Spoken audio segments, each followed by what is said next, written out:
Well, yesterday we had a lovely announcement from the tag team that is Boris and Rishi, announcing approximately about £1 billion worth of additional COVID support. Uh, what I'm going to do in this broadcast, folks, is to take a short break away from talking about cash flow planning and tax returns, all that sort of wonderful stuff, and just give you an update based on what I can gather about what does that actually translate that in terms of detail. I'll go through the main pots that are there, provide some context and backing it to the rationale, if you can call it that, for the funding that's being provided by the government. And towards the end, I'll just stick my neck out and, as I've done before on previous broadcasts, when it's come to COVID support, make an indication of what my personal prediction will be if anything else is likely to come through the channels. Obviously, I hold no responsibility if it turns out to be wrong, but if it turns out to be correct, then I'll just say that Rishi contacted me, got some updates, and acted on that accordingly. So before we dive in, let's have a little bit of music.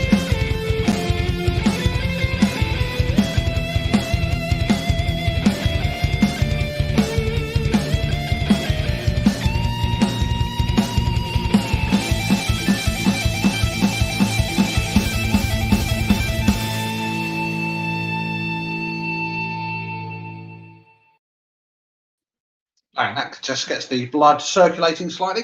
Now, in terms of if you're just coming up onto replay, do that usual hashtag replay, add your comments in the box. Any questions I will always duly pick up here. And if you're sitting comfortably, popcorn at the ready, ears bent backwards, sitting comfortably, let's have a comment about what we're going to look at. Now, just to forewarn you, this is not going to be a death by PowerPoint sessions, but just to keep my mind focused on what we're going to be talking about, I've just got 3 headline slides to share with you. Obviously, if you want a copy of them individually, I can't think why, but if you do, just drop me a comment in the box and I will share them accordingly. So let's crack on with the broadcast. I'm just going to get a shared screen facility. Not very good viewing TV, but it's there nevertheless. So now, just in terms of a bit of background, I think, before we dive into the slides. Now, the government's proposition is that the funding they've given is to primarily aim, and it's focused on particular sectors. They call it hospitality and leisure. I'll expand on what they mean by hospitality and leisure. They've given some examples in their guidance notes in terms of like shops. Well, shops not necessarily, but in terms of pubs, clubs, live music venues, etc. So we'll go through what they mean by hospitality and leisure. The figures sound quite dramatic, by the way. So £1 billion, so that's lots of noughts there, but it translates to the number of businesses they're targeting on average, about 4 to 6 grand per pop. Now, whether that's good enough, whether that should be more, obviously that's a discussion for another time. What they are saying, though, is that there is money that's been undistributed at local authority level. So they've taken that into account. They have this view that hospitality sector businesses, which is where the main focus is for this, as well as arts organisations, fundamentally have got cash reserves higher than they've had previously.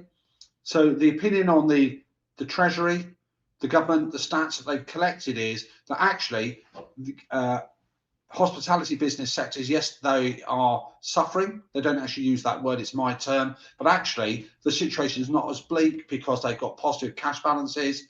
They're of the opinion they've got more cash in their pockets than they've had previously. What they probably haven't taken into account, in my personal interpretation, is the fact is that cash that's in there is coming from things like bounce back loans, SIBS loans, other borrowings, and they've not really factored and taken into account that there's debt accruing on the balance sheet as well. So for me, it's a lopsided view, but they'll come from that rationale: undistributed funds from local authority level, money that's already there, and therefore on the sectors they're helping out, they feel they're actually doing the best they can for the time being. Again, at the end of this conversation, this presentation, I'll indicate, in my personal opinion, if there's likely to be any more movement and any more funds coming through. But let's just deal with facts for the time being. So let's crack on with the slides. Take a little bit of backseat there. Now, effectively, the distribution mechanism is similar to when we had lockdown grants. So this is all going to be given to local authorities, and it's going to be distributed by the local authorities. So any conversations, any questions, any detail in terms of the application process, you need to contact and have a look at your local authority. So where I live at the moment is Leicester. There's nothing up on their sites at the moment. Right at the beginning of the pandemic, local authorities were very responsive here. They've got the structures, they've got the frameworks here. But again, what you've got to bear in mind, be patient. You're unlikely to see any of this money coming through, by the way, until probably beginning of next year. So just in terms of mechanisms, it will be the local authorities who will be the distributors. They're going to be similar to how the previous lockdown grants are, and it's going to be based on these factors. Let's go here. So eligibility for the local authority business grants, approximately give or take a few million, you're talking about £700 million there. It's going to be divided around approximately 200,000 businesses, according to the Treasury. So that's about £3.5 a pot as an average. So you've got to be in the hospitality and leisure sector. Now, examples, and I've got two things here. On the guidance notes that are published, the examples of hospitality and leisure businesses are things such as pubs, hotels, restaurants, bars, cinemas, or amusement parks. I'm not sure if there are that many open at this time of year, but there's amusement parks nevertheless. When I looked at the last time grants were distributed, one of the last times, the criteria that was more defined and more published included things such as leisure properties, so that's like gymnasiums, hospitality property businesses, which are generically things like hotels, B&Bs and all the rest of it, were also included in that mix. So we're second guessing hospitality and leisure. So certainly music venues, pubs, clubs, nightclubs, etc. would be in the frame. But again, the devil's in the detail. So watch this space. Other things as well, by the way, you've got to be a solvent business. And effectively, if you're not solvent, technically speaking, you've got an inability to continue, then theoretically, the funding is not available for you. What will normally happen, by the way, folks, it will be an application process. Typically, you'll submit that application via a local authority portal, and those questions will be asked at that point. And like in all good schemes here, the government, local authority otherwise reserve the right to audit, come back and check to make sure the grants are being distributed to the right people. So again, we'll talk about conditions and making sure you've got the right documentation in place. But for now, that's our main criteria. Now, the second thing to consider is the raisable value of your property, your premises, is what drives the level of the grant that you will receive. Now, again, from the information that's been published, the guidance notes that I've managed to grab my hands on, I couldn't get through to Rishi to ask him directly. What you will find is this is a one-off grant. So it's not a weekly grant like the previous lockdown grants here. It's a fixed grant. Again, whether that changes or not, we have to wait and see. Now, obviously, what that means is if you, for example, aren't a premise-based business, so you operate from home, then it's unlikely that you're going to get any of this local authority business grant. Now, if your raisable value of your property is between 0 and 15,000, then you get £2,700. The higher the raisable value of your property, then the more that you will receive accordingly. So if your raisable value of your property is over 51,000, then you will receive a lump sum grant of £6,000. And again, from what one can read, that is likely to filter your way in January time. Now, what do we do in the interim? At the end of this presentation, I'm just going to round up and talk about action steps that we should be doing now and we should be doing going forward here. So that's the local authority business grants. Now, there is, I'm going to comment at the end, something called an additional business grant that's given on top of these hospitality grants as well. They are largely discretionary, and what discretion the local authority has in terms of how it determines that is down to its own criteria. So that's where the largest amount of money is going to be distributed. Now, what else is up for grabs? Now, there is what's called a sick pay rebate scheme. Now, in the earlier days, a few months ago, we had sick pay. Typically, the rules for sick pay are length of time that you've been employed. So this applies to employees and employers. You've got to typically, under a normal scheme, would be having at least what they call 3 waiting days, and then you get sick pay on day 4. Your employee has got to be with you for at least 28 weeks. You've got to have been earning on average £120 a week. So if all those boxes are ticked, then normal sick pay is not paid until the 4th day. Now, under the previous sick pay scheme, so this is like a resurrection of what they had during the height of COVID, is that you could claim sick pay from day 1. So you didn't have to have those waiting days. So if somebody was off, if they met the eligibility criteria, then sick pay could be paid out and it could also be reclaimed. Now, normally, by the way, In a normal situation, if there is such a thing these days, sick pay is normally funded by the employer and it's not recoverable and it's not repaid back to you. Many moons ago, in a former life, many years ago, it did used to be, but sick pay is not normally recoverable. So the government will see this as a big concession. As in all things, there are criteria conditions. They are as follows. You've got to be a UK-based employer. You've got to be what they consider to be a small employer, medium size, and that's under 250 employees. They have a cut-off point, by the way, and they will start counting from the 30th of November 21. So if you have a new scheme after the November 21, you won't be eligible for this at all. If you've had more than 250 employees before November 21, again, unfortunately, you won't be eligible. So this will cater certainly for the vast majority of those businesses that have employees. Obviously, it doesn't include freelancers, by the way. They've got to be employees. They can be on 0-hour contracts. They can be on fixed-term contracts. They can be on permanent contracts, whatever that is. They've got to be a worker. Now, the other thing is your scheme has got to be formally recognised and registered with HMRC up to the 30th of November. So if you don't register until after that point, tough, you won't get anything. So if you meet those eligibility criteria, then you can claim for sick pay from day one. Now, there is a few things to bear in mind. You can claim a maximum of 2 weeks statutory sick pay. If you claimed under a previous scheme, by the way, under the previous scheme, that's fine. You're not debarred. You can claim again. So there's your maximum claim per employee. Now, the weird thing is you can only start claiming for sick pay from the 21st of December 21. So this scheme was obviously rolled out yesterday. So anything prior to the announcement, so if you had somebody who's been off for COVID-related illnesses, and I'll mention in a moment some additional conditions, then you cannot claim for that period and get it back. So it's got to be only from the 21st of December onwards. The claims, and again, watch this space, the portal is not live yet. Any claims that will be submitted will be around about mid-January. So HMRC have not quite, and to give them credit, they've had to set up a lot of systems historically from self-employed grant, the furlough grant, and to give them their due, they've done remarkably well, responded very positively, but obviously they've got to get everything geared up. And I believe there's something called Christmas just coming up. So obviously that's going to cause a little bit more of a delay. But claims will be submitted around about mid-January. Now, make sure you've got adequate records. In all these schemes here, and they're all being policed heavily, so from job retention grant, self-employed grant, there's a frenetic activity going on behind the scenes where HMRC is auditing and having a look to see the claims that have been made previously.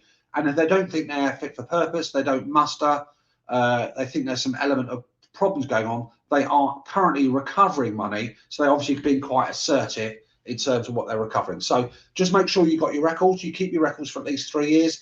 Now, typically, from what I can decipher, based on the minimal guidance notes that have been published, and again, the devil will be in the detail, it's all about COVID-related sickness here. Effectively, if somebody, what they call voluntarily shields because they're feeling slightly vulnerable, my interpretation would be that would not be eligible for a sick pay scheme. Now, you can self-certify. You can either, what will probably happen is you'll get a letter confirming that from the NHS, test and trace or similar. But again, if you've been off because of COVID and you have communicated that to your employer and you as the employer have kept those records, evidencing that the absence is due to self-isolation, is due to a COVID-related activity, illness, then you can claim the sick pay back accordingly. Remember, the maximum is 2 weeks per employee. So that's the two headlines here. Now, there is a tiny bit more money in the pot. So what's the else? What's the other additional support? Now, what the government have provided is £100 million. Again, it seems a lot. If it was in my bank account, I'd be really happy. I'm sure if it was in your bank account, you'd be happy. 100 million quid spread across a number of businesses that potentially going to be applied is going to be literally peeing in a bucket. It's not going to be a great deal there as well.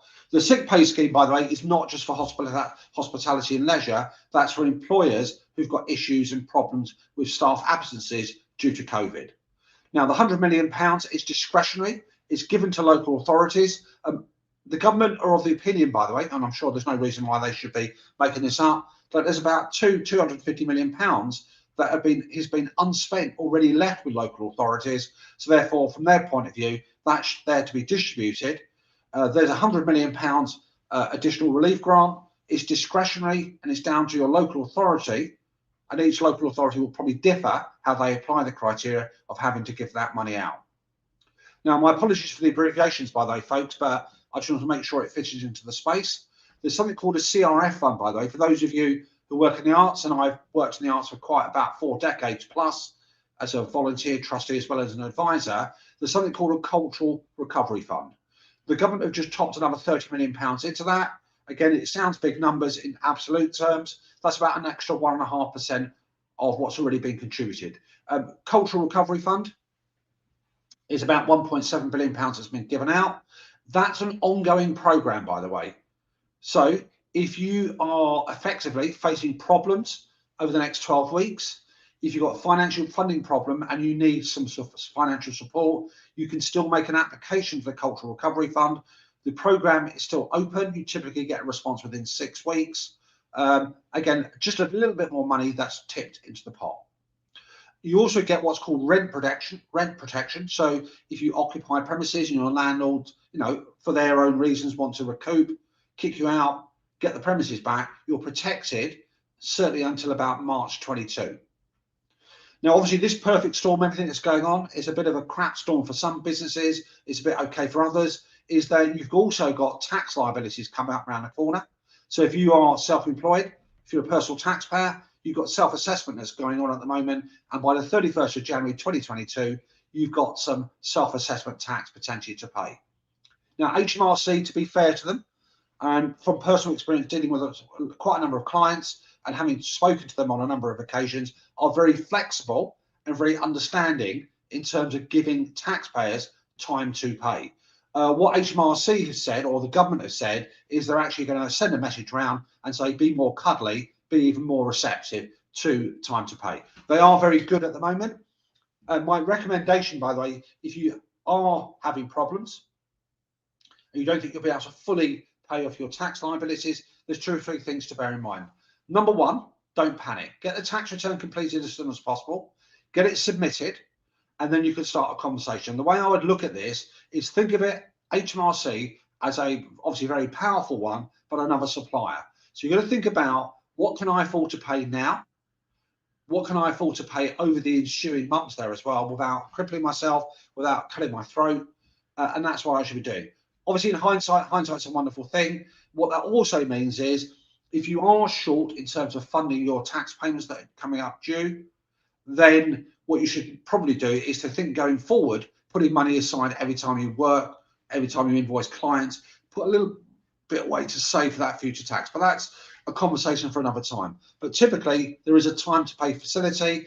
I have seen cases where HMRC will go up to 2 years. Generally speaking, the default is typically 6 to 12 months. You will be charged interest on the outstanding instalments, but it does give you a bit of breathing space nevertheless. But you need to get the return in, and you need to communicate that to HMRC. If you don't feel comfortable talking directly to the tax office yourself, then speak to your accountant, speak to your agent. There's a facility where accountants and agents can intervene and speak on behalf of their clients. What else should you do? Now, fundamentally, we've talked about this element of solvency. We talked about this element of uncertainty, and the biggest thing that one should do, and it's not just for COVID, folks, so COVID is not just for Christmas, but per se, is you really need to keep an eye on the cash that's floating through your business. Now, I remember going back, and it's coming up to about 2 years, isn't it, in sort of mid-March here, is that COVID's been going on and it's had a massive impact in terms of personal, social, and business life. Is you need to keep an eye on the cash. And I think if you keep an eye on the cash, it's not just saying how much do I have, but it's also planning as best you can for what is likely to happen over the next 6 to 12 months. Most people that I work with, in terms of trying to minimize any anxiety they might have, improving some sort of making them more relaxed, more in control of their businesses, get a handle on your cash future, and you'll find life much more comfortable. I'm not saying it's going to be easy. I'm not saying it's comfortable. But cash planning is definitely something you need to do right now, and it's certainly something you need to do going forward. You need to address, you need to challenge what's necessary, what's not going to dilute and impact your business too adversely, and you need to effectively try not to be a rabbit in the headlights. It's troubling times for a lot of businesses, and it's, you know, not so bad for other businesses. Everybody is suffering in different measures. And we'll talk about what might come through the pipeline in a couple of moments. Have an action plan. So again, inaction is not what we need to do as business owners. It's actually being positive as best we can. I know Christmas time makes it a bit of a double whammy, and it's about making sure that our mindset is attuned correctly so we can cope and we can learn, and we've got that resilience to cope with things being chucked at us. Record keeping, it sounds a bit tedious and boring. Remember, making the claim is the easier part in some respects, but make sure you've got records to support the applications that you're submitting. Otherwise, you run the risk of having to pay that back and clawing it back. Okay, folks, what about what happens next? Now, again, it's a personal prediction. Furlough grant, I think, is unlikely to be rolled out in full to the extent. If it does happen, and it is a big if, it's likely to be targeted at those sectors the government consider to be most at risk. Obviously, the issues that the government have got is how do they identify the sectors those businesses are in. They're not going to be helping everybody, but they're going to be helping certainly those businesses they feel are more adversely affected. The last COVID furlough grant round accounted for about 70 to 80% of the education budget. Off the top of my head, if I remember rightly, you're talking about anything from about 70 to 80 billion pounds. So it's big numbers. There was some element of fraud in there. Obviously, the government are doing what they can to recoup that. I think it's unlikely you're going to get a full-blown furlough scheme. Now, if I talk about the hospitality sector, the arts and culture, I'm going to wrap that up in one. There are a huge number of freelancers who have been affected by this. So if a venue doesn't have the trade, if a restaurant doesn't have that footfall because we've got lockdown by stealth, as they call it, people are quite wary going out, then it has an impact on performers. It has an impact on artists. It has an impact there. Most artists operate as freelancers. Historically, we've had the self-employed grant. Now, I think any self-employed grant, if it is announced, is likely to come towards the end of the year, mid next year. When we had it last time, when the first self-employed grant came out, 19, 20 registered taxpayers weren't allowed to claim it because of the timing. So I think it's unlikely for the time being, if it is announced before the end of January, it's going to be for those who are registered effectively, probably 2021 if they make the announcement after January. But again, don't hold your breath. If there is anything of that nature, it's likely to be what I would call more focused, effectively to actually help those self-employed individuals. Okay, folks, hope you found that of some interest useful. If you are in that situation where you've been adversely affected, my heart goes out to you. So it's a real painful thing to cope with. The money that's out there is not necessarily going to close the gap, but it's better than a kick in the teeth. It's better than nothing at all. So keep your eyes out. I'm not saying you should be obsessively watching it. If there's any more movement on the schemes, any more updates, I will share those accordingly. Apart from that, folks, have a wonderful day as best you can. Take care, and I'll see you guys very, very soon. Let's play out with some uplifting music, hopefully.